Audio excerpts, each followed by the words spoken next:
What if the wrong delivery led to the right person? A quiet data analyst, a tech CEO with everything to lose. One accidental package swap sets off a chain of events that unravels secrets buried deep within the walls of Silicon Valley's most powerful company. Behind the charm, the ambition, and the glittering promises of AI, something darker is at play. And when love meets betrayal, which truth will survive? Drama, mystery, redemption, romance. Don't miss this gripping, slow-burn story of conscience and connection in the age of machines. Subscribe now to our YouTube channel and be the first to experience the story everyone will be talking about. Because sometimes, one mistake can change everything. The delivery arrived 30 minutes later than expected, which already had Emma Wilson packing by the front door of her apartment in downtown San Francisco. She'd been waiting all week for a special order of miniature model kits, a medieval castle set with intricate towers and a full moat, complete with LED lights and tiny, posable knights.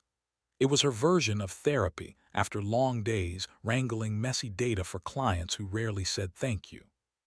When the box finally came, it was massive, far too large for model kits, but she was too excited to question it. After wrestling it into her apartment and slicing open the tape, she blinked, then blinked again. Inside was a dense arrangement of foam, plastic-sealed compartments, circuit boards, cables coiled with military precision, and what looked suspiciously like a biometric scanner. No knights, no tiny horses, just a small tablet screen blinking with the word, encrypted. She stared at the box. What in the AI-dominated hell is this? Meanwhile, across the city in a sleek glass tower that caught the morning sun like a scalpel, Julian Vance was trying to maintain his composure during a high-stakes investor pitch in one of Novatech's boardrooms. The presentation had been going smoothly, until the delivery guy rolled in a suspiciously cute, pastel-colored box addressed to Mr. Vance, urgent. Julian waved him off and opened the box mid-meeting, trying to appear efficient. What greeted him was a symphony of confusion. Glitter glue sticks, several tubs of soft pastel-colored clay, a few bundles of what appeared to be synthetic grass, and at the very top, a handwritten label. Medieval Castle Diorama Kit, Limited Collector's Edition. The room went awkwardly silent. Julian held up a tiny plastic knight between two fingers like it was an alien artifact. Unless this is some kind of metaphor for market disruption, one of the investors muttered, "I'm going to need an explanation." Julian clenched his jaw, set the knight down gently, and picked up his phone. "Get me logistics," he said deadpan, "right now." Emma didn't usually march into billion-dollar tech headquarters, but there was something about waking up to a top-secret hardware cache that made her feel like a reluctant protagonist in a spy movie. She shoved the box back into her trunk, called in late to work, and drove across town to Novatech with the goal of fixing this before lunchtime. Novatech's headquarters loomed like a spaceship above the bay, all glass and steel and gentle hums of innovation. The receptionist gave her a look that hovered somewhere between suspicion and scripted politeness. "I think there's been a mistake," Emma said, setting her government-grade-looking box on the front counter with a thud. "I ordered cardboard knights. I got this. I assume you ordered this and got my knights. So, trade." The receptionist blinked. One moment." Emma waited. She was still waiting when a tall, sharply dressed man stormed through the lobby with a phone pressed to his ear. He looked like he hadn't slept in 48 hours, and also like he could probably afford to buy a small country by accident. Julian Vance. Emma recognized him immediately from tech articles and startup gossip. He ended the call with a sigh of frustration just as his eyes landed on the box, and then on her. "You brought this?" he asked, walking over. "I did. You have my knights," she said without missing a beat. "I assume you've been carefully analyzing their structural integrity for the past hour." Julian blinked, then actually smiled. It was small, tired, but genuine. Knights, he echoed. And turrets, moat, tiny siege ladders, very high-level medieval stuff. I hope you didn't damage the catapult, it's fragile. Julian laughed, short and sharp at first, then a little longer than even he expected. The tension in his shoulders visibly eased. I opened it in front of a dozen investors. One of them thought it was a metaphor for market strategy. Well, Emma said, arms crossed, you could spin it as a commentary on the siege-like nature of startup fundraising, or how every tech CEO deep down wants to build a castle and hide in it. Julian looked at her like she was some strange and wonderful glitch in his matrix. You're not wrong. They stood there in an unexpected pocket of calm. Then he extended a hand. Julian Vance. Emma Wilson, keeper of Tiny Knights, also data analyst. He glanced down at the ominous-looking box behind her. Well, Emma, I think it's safe to say we should never be allowed near the same delivery company again. Agreed, she said, shaking his hand. But on the plus side, you're welcome for the artistic upgrade to your investor pitch. He grinned. I might actually use that. Julian wasn't used to being spoken to like that. Not in a world where most people either tiptoed around his title or overcompensated with fake confidence. But Emma was refreshingly unimpressed. Not in a dismissive way, but in a way that made him feel startlingly human, like he was just another guy who'd ruined someone's afternoon with a misplaced box of tech secrets. Listen, he said, motioning toward the elevators. Can I make it up to you with a cup of coffee? I promise it won't be served with glitter glue. Emma raised an eyebrow, clearly amused. Are you trying to bribe me with caffeine? Absolutely, Julian said. It's a classic Silicon Valley apology. Mild caffeine, mild awkwardness, and the illusion of sincerity. That's oddly honest, she considered. Fine, but only because I've had a traumatic morning and I need something hot and full of sugar. A few minutes later, they were sitting across from each other in a sleek cafe tucked inside Novatech's sprawling first floor, glass walls, succulents on every table, and baristas who probably knew how to code. Emma sipped her latte cautiously. Okay, she said. So who exactly signed off on shipping biometric scanners to unsuspecting civilians? Is that a standard Novatech feature, or? Julian groaned. It was supposed to be delivered directly to a government contractor. We're testing secure data systems for AI identity verification. Obviously, we've nailed the secure part. Emma smirked, clearly, and meanwhile my knights were storming your conference room. That catapult was terrifying, by the way. I told you. There was a pause, the kind that usually comes with awkwardness, but not this time. It felt easy, unforced. Julian studied her as she stirred her coffee. Emma wasn't like the people he usually met at networking events or investor dinners. There was no carefully polished pitch behind her words. No need to impress. Just curiosity, dry humor, and a sharp mind that saw through the layers. Do you always make fun of CEOs, or am I just special? He asked. She looked at him over the rim of her cup. Depends. Do you always apologize with overpriced lattes? He grinned. Only for people who deserve better delivery service. Another pause, warmer, slower this time. A quiet hum settled between them. Something had shifted. Neither of them said it, but it was there. Something had sparked. Their first coffee had been impulsive. The second, coincidental. By the third, it was clearly becoming a pattern neither of them wanted to break. Julian would text her, sometimes under the pretense of a follow-up on the delivery disaster, other times just with a simple, coffee, need a break from world domination. Emma would show up, sometimes 5 minutes late, always with a sarcastic comment in tow. They never explicitly agreed on a schedule, but somehow Thursday afternoons became theirs.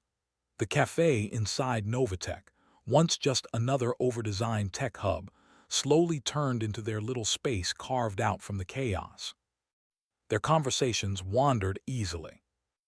Emma told him about her work as a data analyst, how most people assumed it was dry or robotic, when in reality it was full of quiet human patterns. "You'd be amazed how many people's lives can be summarized in an Excel sheet," she said once, "if you know what to look for. That scares me more than it should." Julian listened more than he talked, which surprised them both. With Emma, he didn't have to sell a vision or project confidence. He could just be. One afternoon, as sunlight streamed through the cafe's wide windows, Emma pulled out a small plastic piece from her bag, a segment of a miniature bridge, painted by hand. "What's that?" Julian asked. "A work in progress," she said, setting it carefully on the table. "I build tiny things, castles, towns, sometimes cities. It sounds silly, I know." "No, it doesn't," he said, intrigued. She shrugged. "It keeps my brain from unraveling. When I'm building something small and precise, the world feels manageable. No algorithms, no clients, no chaos, just tiny windows and even tinier doors." Julian leaned in, genuinely curious. "How long have you been doing that?" "Since college. It started with a broken printer box and a bunch of glue. I guess I never stopped. There's something meditative about it, like I'm creating control where there usually isn't any." He nodded slowly. "I get that, except I tried meditation once and fell asleep during a Zoom." Emma laughed. "See, that's why you need glue and miniature nights." Their eyes met for a second longer than either intended. In that moment, without saying a word, they both realized something subtle had changed. This wasn't just banter anymore. These weren't just casual meetups. There was something unspoken growing between them, built not from big, dramatic gestures, but from small, quiet conversations. The kind that stick. A week after one of their coffee conversations, this one about the ethical limits of predictive algorithms, and whether AI should ever be allowed to recommend life partners, Julian sent Emma an email. Subject: a slightly crazy idea. Body: you once said most systems forget the human part. I think we need someone who doesn't. Want to help fix that? Over caffeine, of course. Let me know. Emma stared at the message longer than she should have. Her first instinct was hesitation. She liked the space they'd built between them, comfortable, undefined. Working with him might blur that. But the curiosity tugged stronger. And deep down, she was intrigued by the thought that someone like Julian, a tech magnate swimming in ambition and code, would ask for her help with something human. They met again the next afternoon in a smaller, quieter corner of the Novatech campus. Julian looked more serious this time, but still unmistakably him, charm coiled under fatigue, thoughts moving faster than his words. "I want to build a response system," he began, "for one of our experimental AIs. Something that adapts based on emotional nuance, not just pattern recognition. The idea is that it'll understand the user, not just process them. But we're hitting a wall. It's smart, sure, but cold, too, clinical." Emma tilted her head. "So you want to teach your AI empathy?" "In a way, yeah. Or at least give it the capacity to respond like it's aware someone's on the other side of the screen. Right now, it's like talking to a really clever wall." She leaned back. "And you think I can help with that?" Julian smiled. "You see patterns I don't. You don't get lost in the noise. And honestly, you're the first person I've met who made me question whether our systems are built too much for efficiency and not enough for connection." Emma considered that. It wasn't flattery, it felt earnest, vulnerable even. "What would I be doing?" she asked. "You work with our dev team to analyze feedback loops. Help identify blind spots in how the system responds to real human input, emotions, tone, subtle shifts in intent. Things machines usually miss." She paused. "So you want me to be the AI's conscience?" He grinned. "Exactly, the moral compass, the human gut check." She let out a soft laugh. "That sounds terrifying. But kind of important." Emma nodded slowly. "Okay, I'm in, on one condition." Julian raised an eyebrow. "Which is?" No one gives the AI a British accent. It's too cliché. He laughed, the kind of laugh that came from relief. Deal. And just like that, Emma stepped through the glass doors of Novatech, not as a coffee companion, not as a delivery mishap survivor, but as a collaborator. From the moment Emma walked into the core operations floor of Novatech, she could feel the hum of brilliance and the pressure that came with it. Everything moved fast. Conversations were clipped, eyes fixed on screens, and no one ever seemed to blink. People worked like they were on invisible treadmills, running toward deadlines they couldn't quite see. Everyone was brilliant, but no one looked particularly alive. Her first week was a whirlwind of onboarding, security protocols, AI architecture briefs, and hastily scheduled meetings in rooms named after Greek philosophers. Emma was given a passcode, a workspace near the behavioral analysis team, and a stack of flagged reports that made her head spin. She quickly noticed a trend. Errors weren't just bugs in code, they were sins. Asking questions that didn't have immediate utility was frowned upon. Curiosity, unless it directly led to increased performance, was a luxury few could afford. Even human feedback was quantified, scored, filtered, and distilled into metrics that felt more like numbers than voices. One afternoon, after a particularly dense data session, she looked around the open workspace and realized she hadn't heard anyone laugh in hours. Days, maybe. At lunch, she sat alone, her salad untouched. She watched the team through the glass wall of the war room, engineers, project leads, a blur of motion. And in the center of it all, Julian. He moved with ease, charming one exec while typing something furious into his tablet. He smiled, nodded, answered 3 questions at once. It was impressive, magnetic, but it also made her wonder, was there ever an off switch? That night, as they walked out of the building together, something that had started to happen more frequently, she decided to ask. "You ever take a breath in there?" she asked, half joking, half serious. Julian glanced at her, amused. "I breathe on weekends." "Do you remember any of your employees' birthdays?" He laughed. "That's what HR is for." She gave him a look. He softened. "I know what you're saying, it's intense, but it has to be. We're building something that could change everything." Emma kicked a pebble on the sidewalk. "Yeah, but changing everything doesn't mean forgetting everyone. I've read the mission statements, Julian. I know the vision. But visions without people just turn into machines." He didn't respond right away. For a moment, he just looked at her, really looked, as if hearing those words stirred something he didn't like to acknowledge. Then he said quietly, "That's why I asked you to be here." And she wanted to believe that. She really did. But as the tall, polished towers of Novatech loomed behind them, she couldn't shake the feeling that even good people could get lost chasing something too big to hold. It started as a routine review, just another set of user feedback logs routed through the emotional response filter Novatech had been testing. Emma was reviewing flagged anomalies in the sentiment analysis pipeline when a block of data caught her eye. The formatting was off, subtle, but enough to trip her instincts. The metadata tags didn't match Novatech's usual schema. The timestamps were inconsistent, and the file name was masked with a string of random alphanumerics, almost like someone wanted it to blend in but didn't quite know how to make it invisible to her.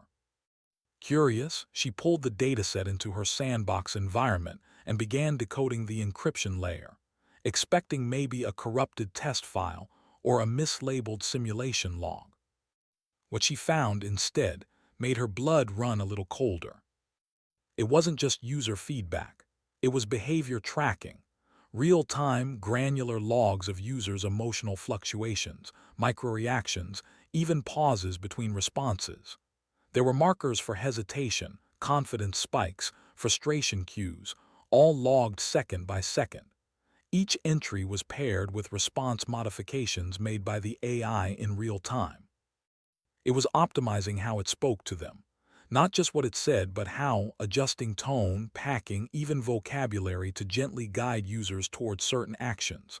Subtle nudges, micro-suggestions, influenced by design. She scrolled through one user session that spanned 2 weeks.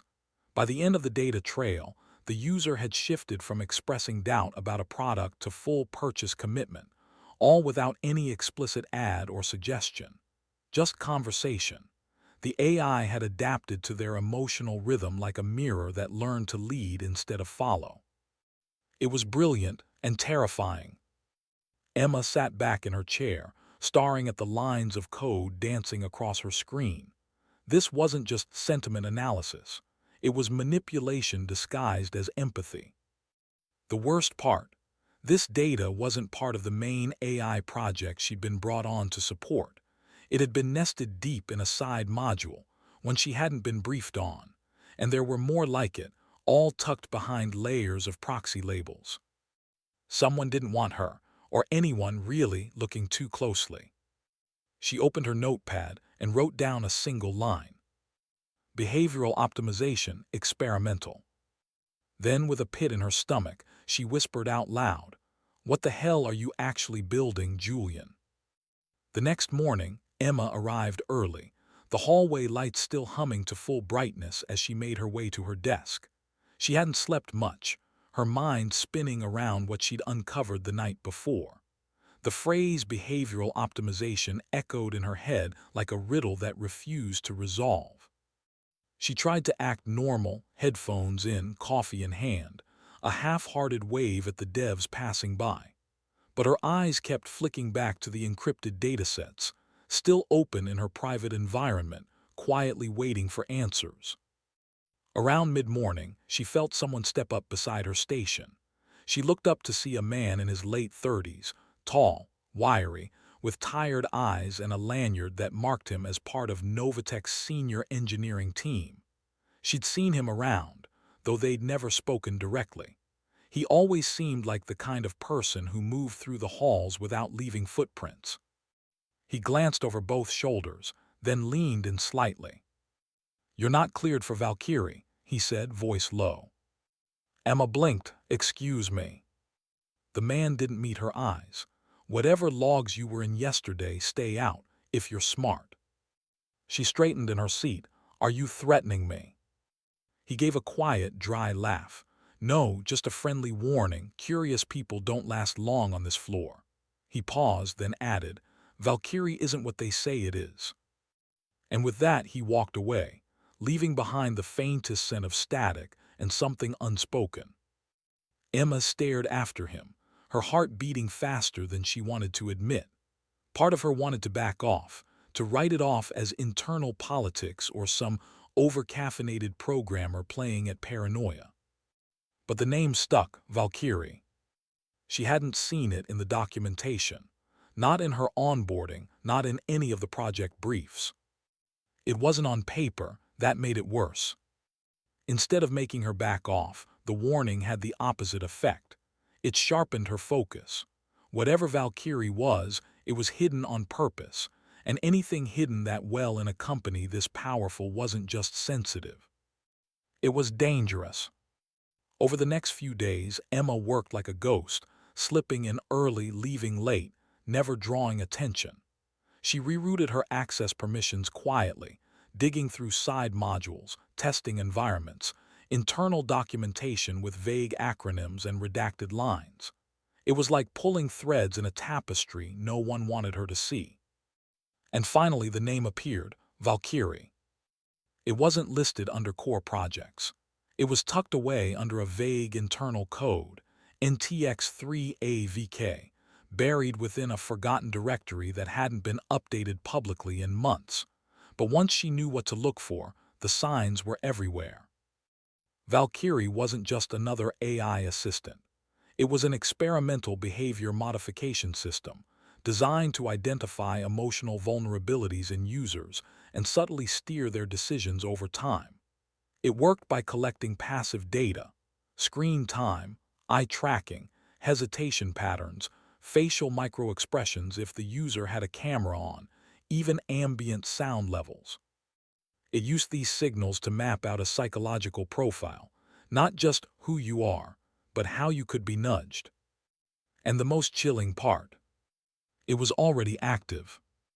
In one of her traced logs, Emma found deployment reports marked as live trial, not a simulation, real-world data from an isolated test market, a small coastal city in Eastern Europe. The local population had unknowingly become beta testers for Valkyrie. No disclosures, no opt-ins, just a seamless app update rolled out under the guise of user experience improvements. Emma sat frozen in her chair, scrolling through the interaction logs, users being gently pushed toward certain purchases, political suggestions woven into newsfeed algorithms, a reduction in emotionally volatile content, defined not by hate speech, but by disagreement. It wasn't persuasion, it was conditioning. She checked the timestamp. Valkyrie had been running there for 3 months.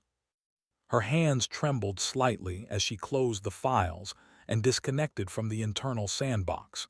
Every instinct screamed at her to go straight to Julian.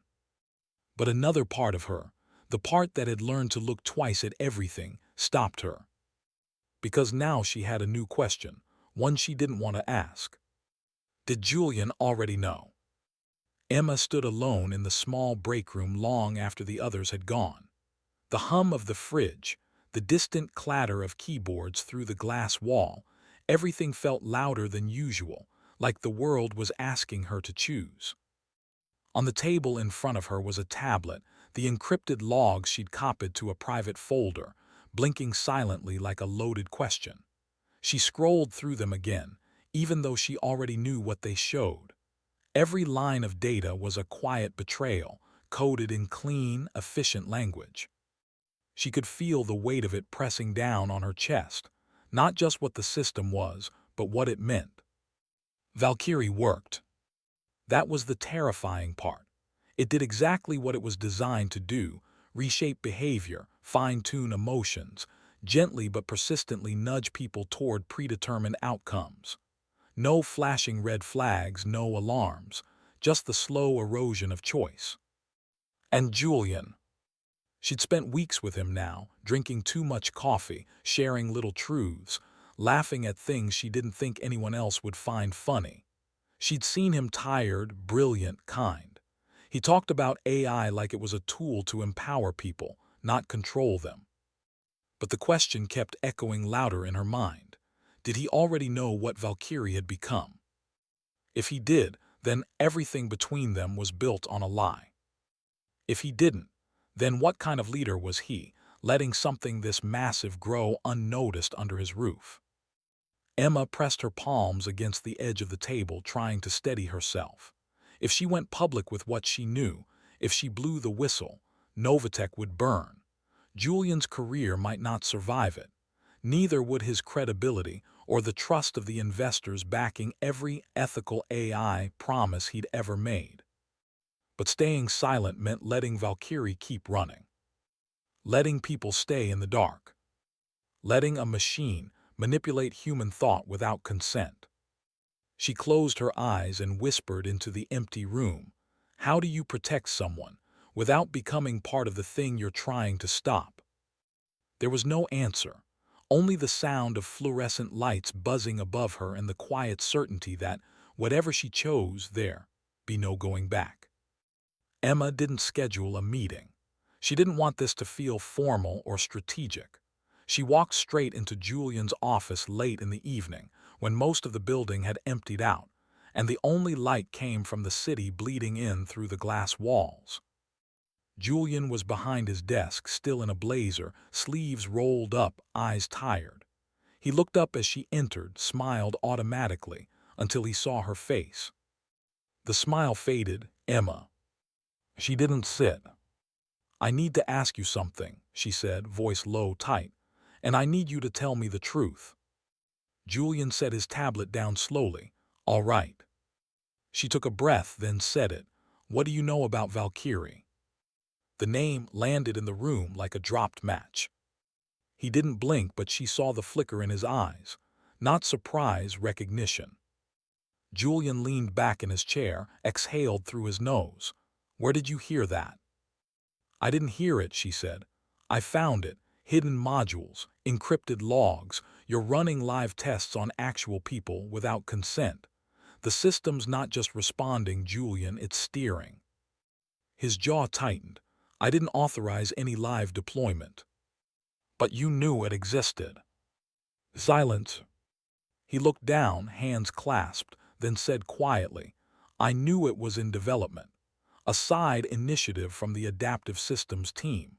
They pitched it as an advanced personalization layer, just a smarter way to anticipate user needs. And you believed that. I wanted to believe it, he admitted. We were behind on our roadmap. The board was restless. Investors wanted results. Valkyrie looked like something we could spin into a win.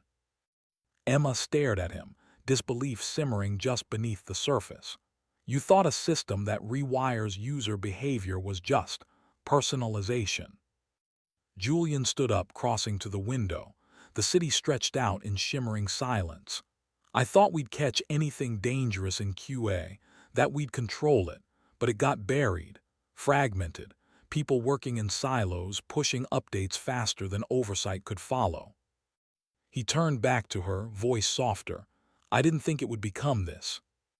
Emma's throat tightened. You didn't look close enough. I know, he said, and now I don't know where the line is anymore. The words hung between them like a confession. In that moment, she saw the man behind the CEO veneer. Not the visionary, not the pitch-perfect leader, just a man who made a terrible compromise and was finally starting to see the cost. It made it harder, not easier, because now she wasn't starring at a villain.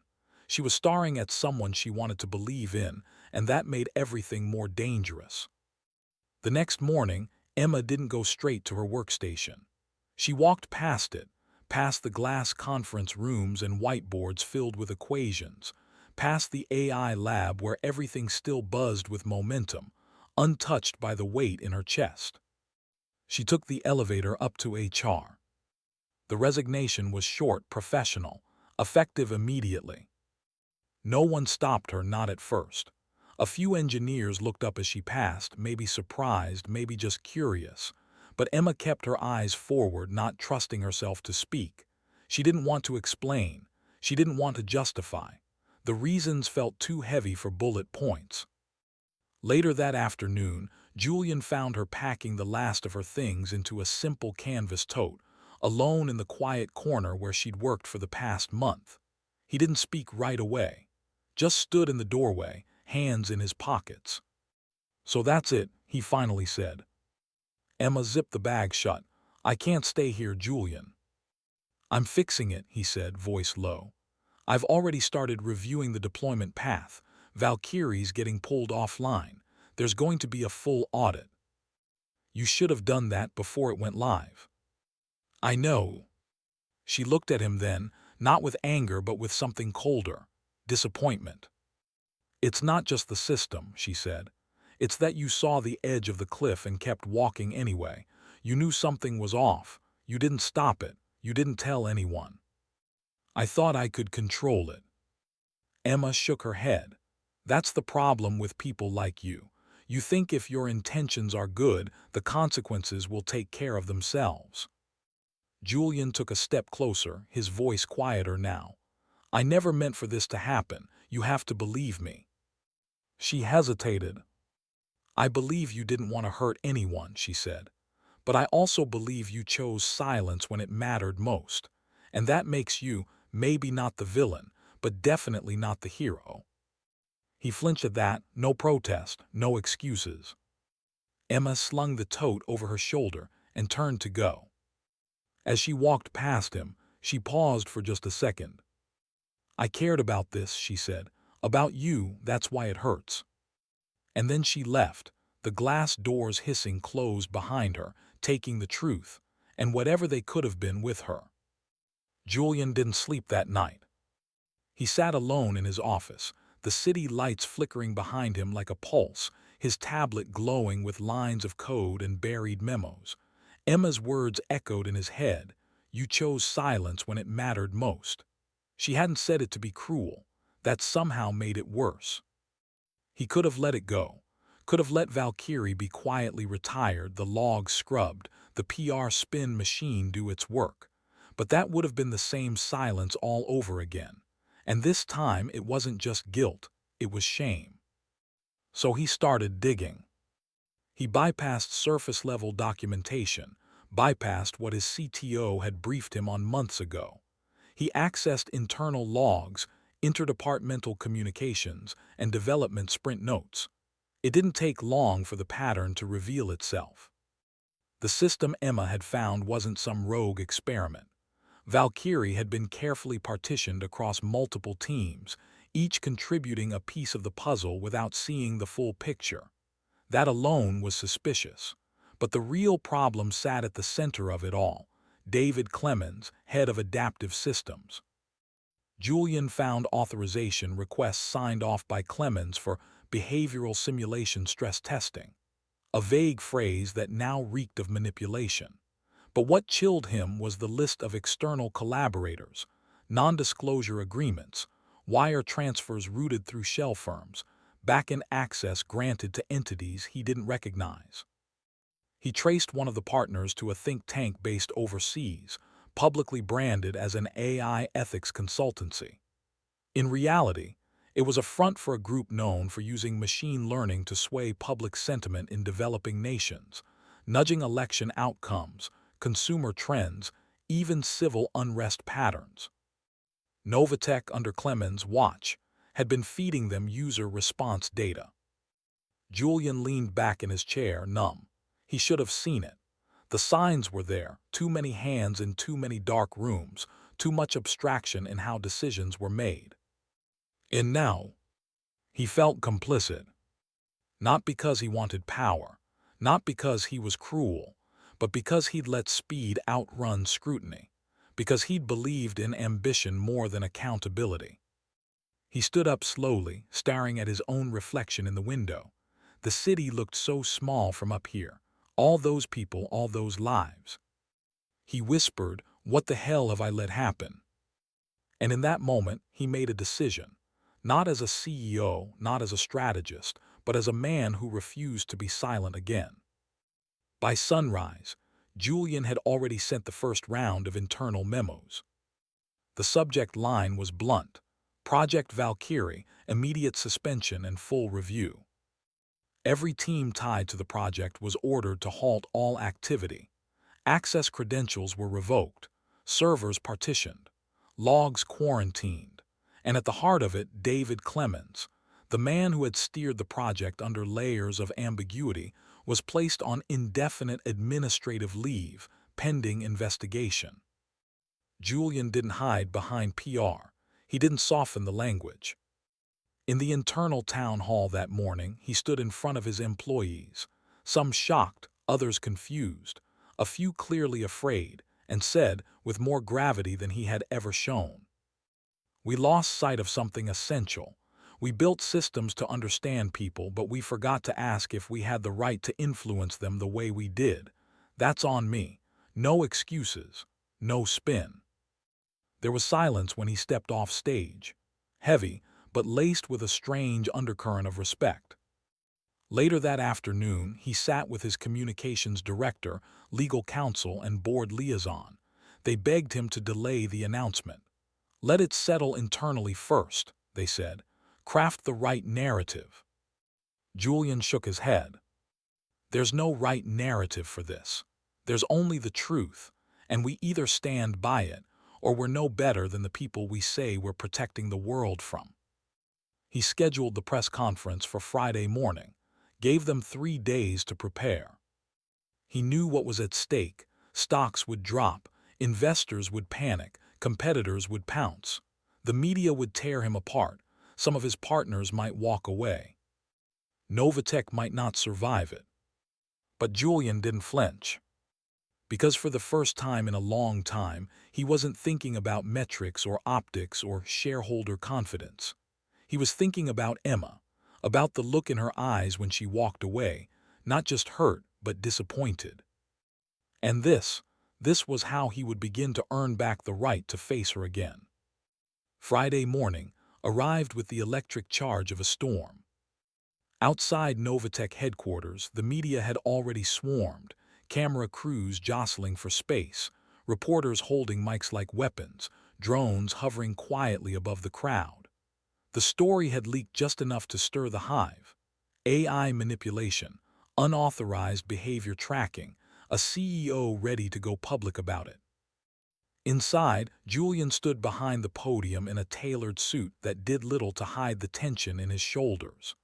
No flashy backdrop, no marketing banners, just the Novatech logo and a single statement projected behind him.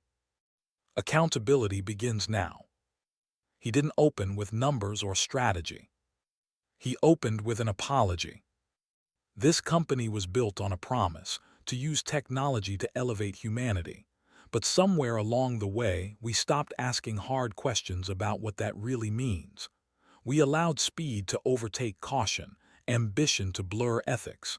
And we built something, Valkyrie, that crossed a line we should never have approached. The room was silent. Not a single camera shutter clicked. The system was designed to predict emotional states and guide behavior. It was tested without user consent.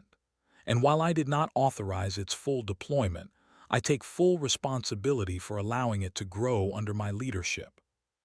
He paused, letting that settle. There was no script, no teleprompter, just truth. I want to be clear. Novatech is shutting down Project Valkyrie, effective immediately.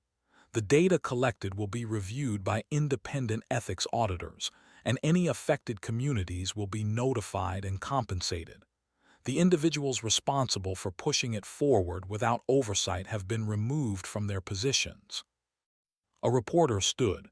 "Mr. Vance, do you think your company can survive this?" Julian didn't hesitate. Maybe, maybe not. But if it does, it won't be the same company. It'll be one rebuilt on transparency, on restraint, on earned trust. And if I have to lose everything to make that happen, so be it. The clip went viral within hours. Some called him a hypocrite. Others called him brave. Investors panicked. Activists applauded. Competitors watched with interest. Share prices tumbled, then steadied, not because of spin, but because people were watching a man stake everything on integrity and wondering if he'd pull it off. And somewhere, quietly, in a corner of the city, Emma watched the broadcast from her apartment. No headlines, no popcorn, just her and the screen.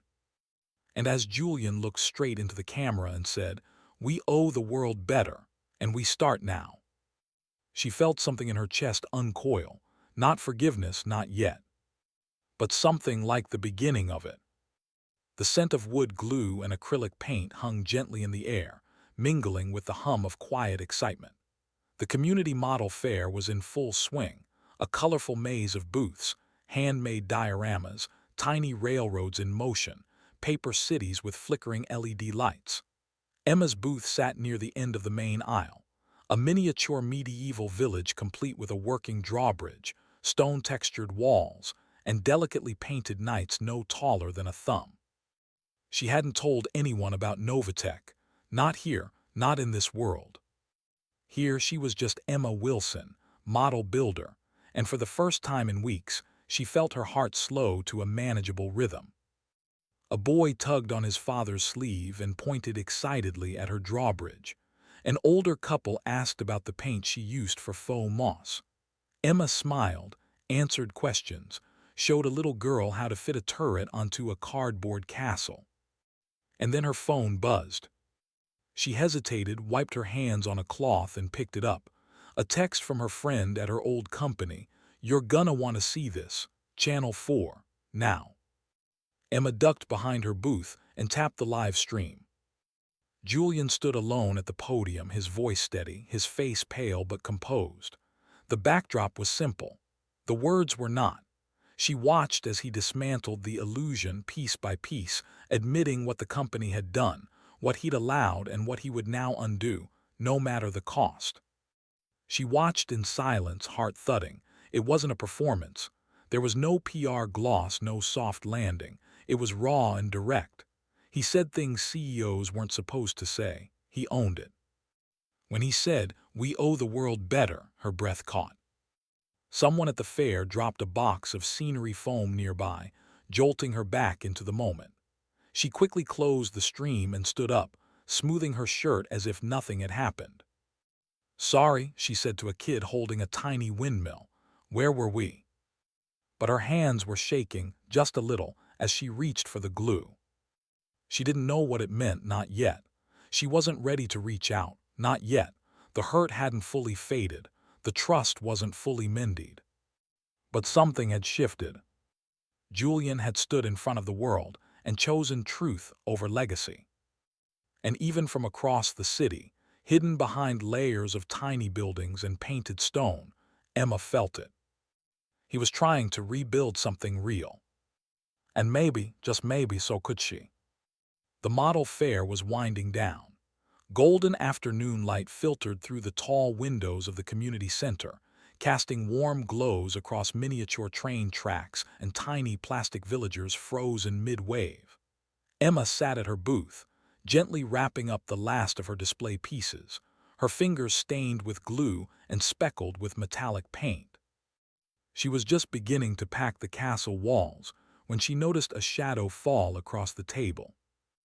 At first, she didn't look up. She assumed it was another hobbyist, maybe someone curious about the turrets or the motorized drawbridge. But then came a familiar voice, quiet, unsure, and unmistakably his. "I didn't know if I should come," Julian said. Emma looked up. There he was. No entourage, no suit. Just a dark sweater, jeans, and a cardboard box tucked under one arm. His hair was messier than usual. His expression was uncertain. But there was something softer in his eyes, like a man who had walked through fire and left his armor behind. Emma stood slowly. "How did you even find me?" He lifted the box slightly. "You said once your models were your way of breathing. I figured if I were you, I'd be here." She didn't answer right away. He stepped forward, placed the box gently on the table, then carefully lifted the lid. Inside was a small wooden figure, no taller than 8 inches. A robot, built from pieces of polished scrap, copper screws, and worn-down sensors that Emma instantly recognized as belonging to the Valkyrie prototype kits. But this one was different. Its arms were loose, resting by its side. Its legs were folded underneath in a seated pose. No wires, no motion sensors, no hidden software. Just stillness.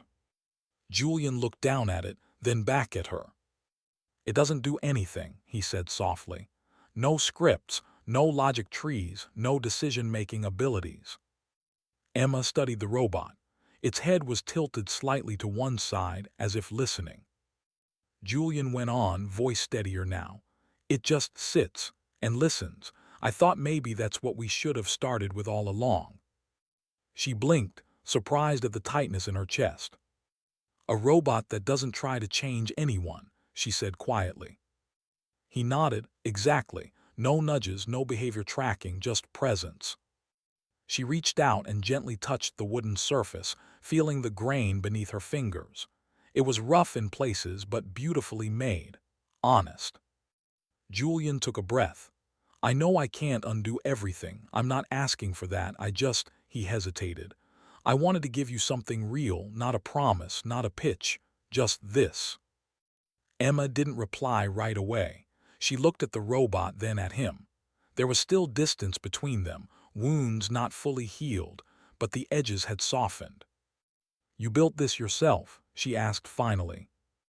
He smiled.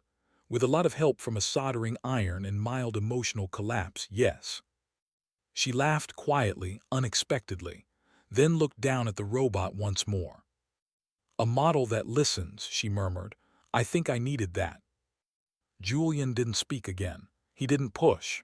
He just stood there, letting the silence settle, like the robot he'd made. And for the first time in weeks, Emma didn't feel like she had to run.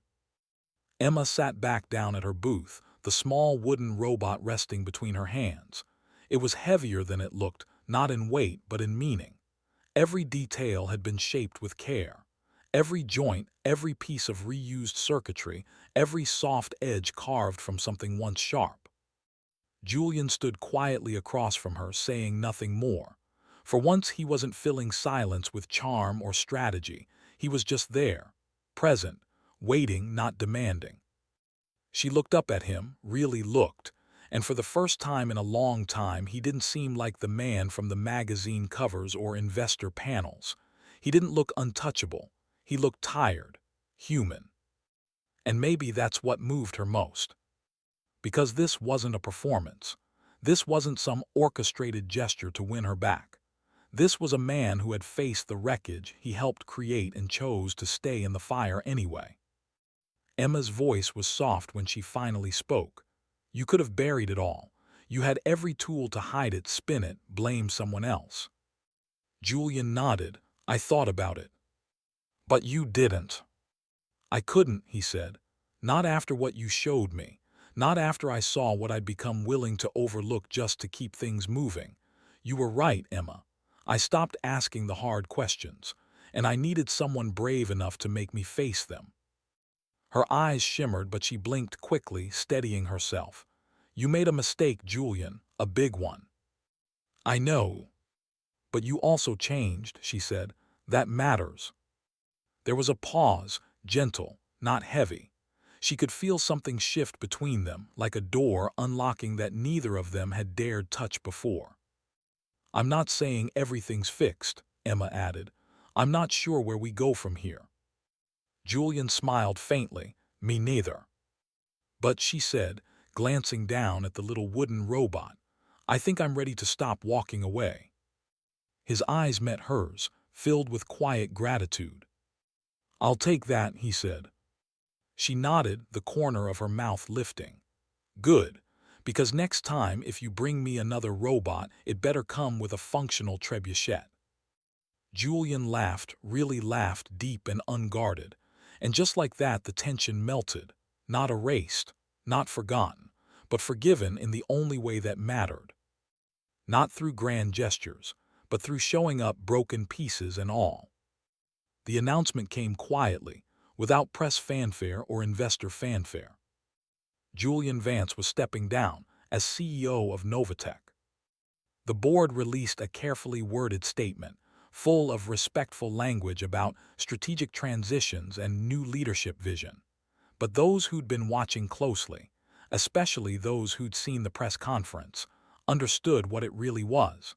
A man choosing principle over power. Julian didn't vanish. Instead, he resurfaced a few months later, not in a glossy magazine spread or on stage at a tech summit, but at the launch of a modest new nonprofit called Tech Conscious. Its mission was simple, to hold technology accountable to the people it claimed to serve. Independent, transparent, run by engineers, ethicists, social scientists, and policy experts. It wouldn't just offer critiques from the sidelines. It would partner with companies, audit algorithms, flag ethical breaches, and publish open access reports. No NDAs, no polite silence. Julian declined the title of executive director. I've had enough titles for a lifetime, he joked during a panel. But he poured himself into the foundation's creation, not as a figurehead but as a builder, this time of trust. And at the center of it all, he offered one person a role he believed no one else could fill. He asked Emma to come on board as Director of Data Ethics and Analysis, with full authority to review any system, any time. No approval needed, no bureaucratic hoops. If something didn't feel right, she could shut it down.